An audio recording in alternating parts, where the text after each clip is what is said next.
But I'm going to present my project, which is on a hybrid grey box modeling for virtual flow metering.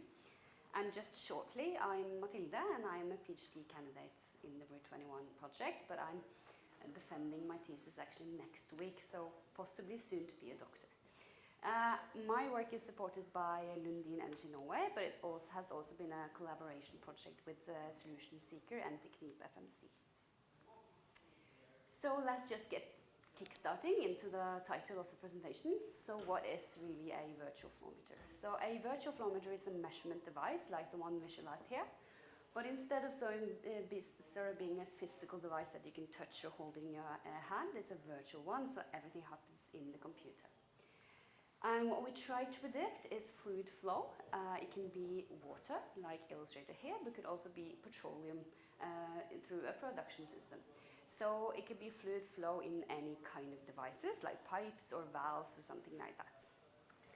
So to sum up, the virtual flow meter takes like nearby already existing measurements, because it's virtual, so such as pressure and temperature and time and distance and stuff like that.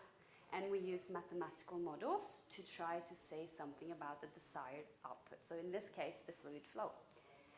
Yes, so let's talk a bit about this petroleum production system. What is it? So this is a very simplified illustration of what the production system is. Here you can see 3 wells that produce oil from a reservoir. It goes through the wellbore and through the production choke, where you can sort of turn the thing on the production chokes there to control how much that flows through the system. So this flow is then sent to the manifold for commingling, and then to the separator for separation into oil, gas and water. And usually we're most interested in the oil part because that's where the money is. Yes, so what we desire here is to sort of say something about what flows through the system. So this is this Q, this flow through the system. And there are several ways you can obtain these information. And the first one is a multi-phase flow meter, which is a physical device that you can install in your production system. This device offers continuous estimations. However, it's quite expensive devices, and they are also prone to failure. And if you need to do something with this device, you usually have to shut down your production, aka you lose money. Another option is to use test separators, in which you use the routing valves to send the flow through the separator. And then you can measure individual flows from different wells. But testing wells takes time. It needs to be stable production on the test separator. In addition, it's a large device that you has to have room for on your platform. So this is where the virtual flow meter comes into place. So it's not a physical device, and you can sort of place it at different locations in the asset depending on where you want to say something about the flow. And it can also offer continuous estimations. All right, let's talk a bit about the advantages of virtual flow meters. So as I said, it's a non-intervening technology, and it does provide a real-time continuous estimates like the multi-phase flow meter. It's also easy to maintain than physical devices because you don't have to shut down the production and stuff like that. And you can also use it to estimate historical measurement or missing measurements in case of, for instance, your physical devices have been down. So these are some of the advantages of developing virtual flow meters. But of course, every technology also has disadvantages. And for the virtual flow meter, we have the problem of imperfect models. So you can never truly capture the underlying process with a mathematical model. And in particular, the petroleum production system has very many complex and rare physical phenomena that are really challenging to capture with any equations. And in addition, in the petroleum production system, you do have quite noisy and faulty data. So these 3 challenges can lead to very low accuracy of your virtual flow meter. Yes, so this is where my thesis sort of tried to target the disadvantages to make a model that is even better than what's existing in the industry today. So this is what we call the hybrid grey box approach. I'm going to talk a bit more about that. But we are going to use the production choke as an example. And very simply, you can illustrate this choke as this picture here, where the flow flows through the choke is a restriction in the pipe, and where the outlet of the choke can be adjusted with this choke opening thingy.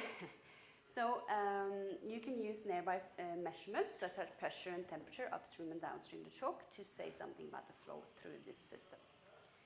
All right, so the first type of sort of modeling, if you're developing this model, is called mechanistic models. In this, you use physical equations like the mass, energy, or momentum balance equations of the process itself to say something about the flow. And this is the most common approach in industrial application. So just to say something, or just to illustrate a very simplified steady-state equation that is developed from physical laws, is this one. So the Q is just an equation that is dependent on the pressure and other parameters. Another type of modeling that Kenneth just introduced is data-driven modeling, or also called machine learning or black box modeling. And here you just try to learn the input-output relationship, like between the flow and the pressures and temperature, for instance, using observed data. So the data-driven models are just generic mathematical equations that you try to adjust such that you fit the data that you have observed already. So a very simplified equation is a linear regression model where you just multiply some parameters A to D with the inputs here, and you need to adjust these parameters such that the measurements that you do have fit your model estimates. So that's a very basic data-driven model, and it exists a lot more complex models. All right, so if you have these two domains of modeling and then you combine them, you get what we call hybrid gray box models. So it consists of both physical equations and machine learning. And in general, you can place all kinds of hybrid model on the grayscale from fully mechanistic to fully data-driven. So on this side, you can use a mechanistic model as a baseline and then inject some machine learning to make the magic happen, to make a better model than the already existing, for instance, in the industry.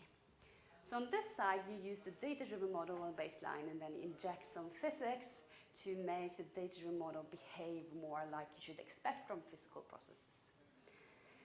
All right, so I'm going to say something about why I think all industries should investigate gray box modeling. All right, so in general, we try to sort of enhance the advantages and diminish the disadvantages of both of the modeling approaches.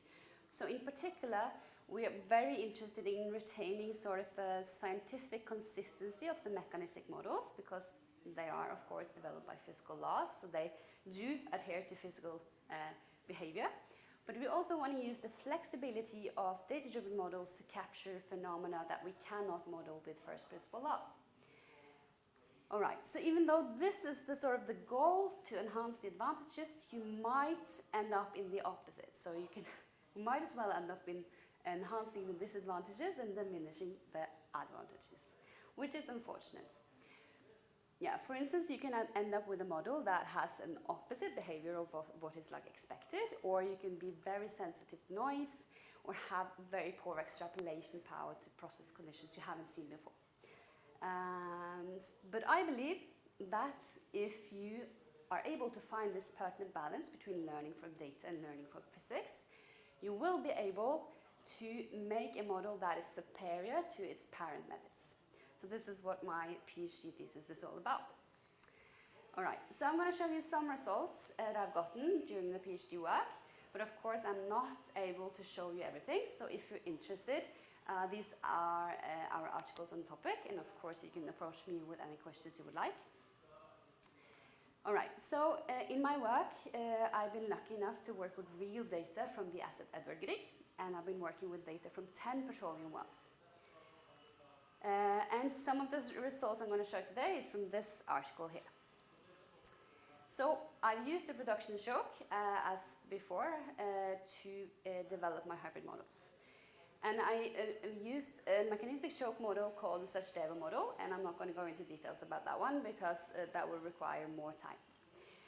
But in general, I developed 5 hybrid model types, these HMs. And to just say briefly what they do is that they take the mechanistic model and they target some of the assumptions that is done in this model. For instance, like this HM BRU21, the third one there. In the mechanistic model, you use the real gas law to say something about the density of the gas in the system.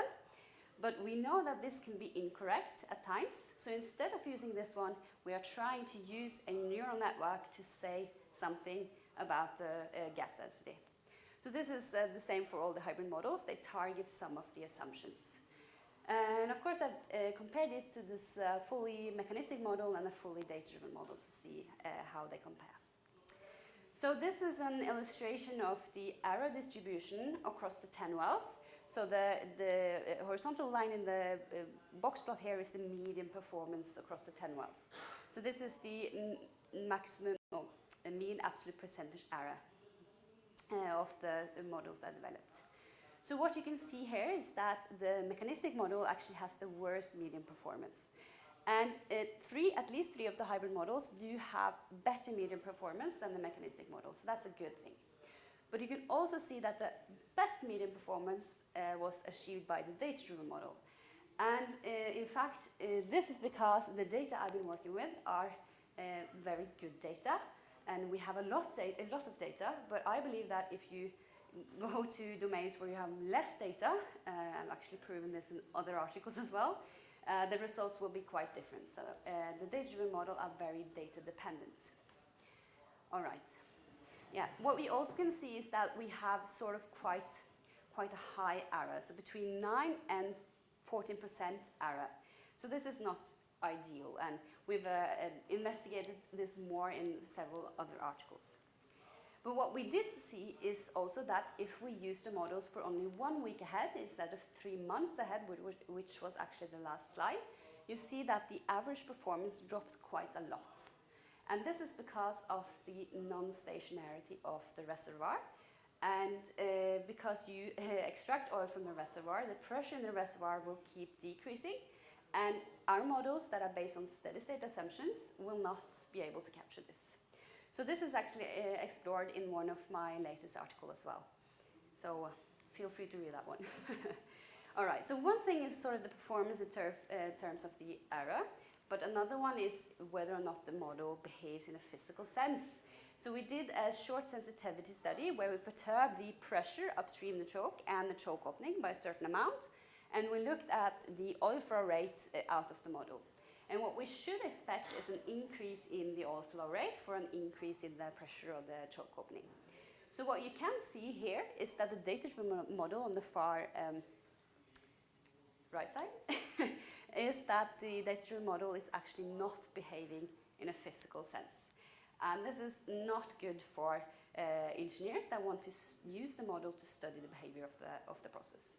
But what you can see is that some of the hybrid models, like the second one and the next to last one, actually do adhere to these physical expectations. So that's a good thing for the hybrid models, yay. All right, so to conclude, ideally we would like to sort of enhance all of the advantages of the modeling approaches, but that this can be very challenging in practice. But we have shown that gray box models can improve the performance when you compare to a mechanistic model, and it can increase the scientific consistency or the physical behavior compared to a data-driven model.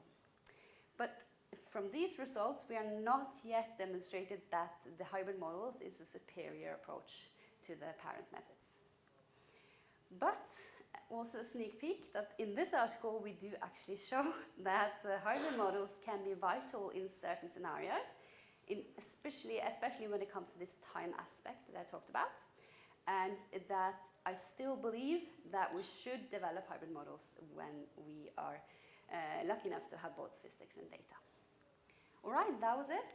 Thank you for your attention, and please provide feedback.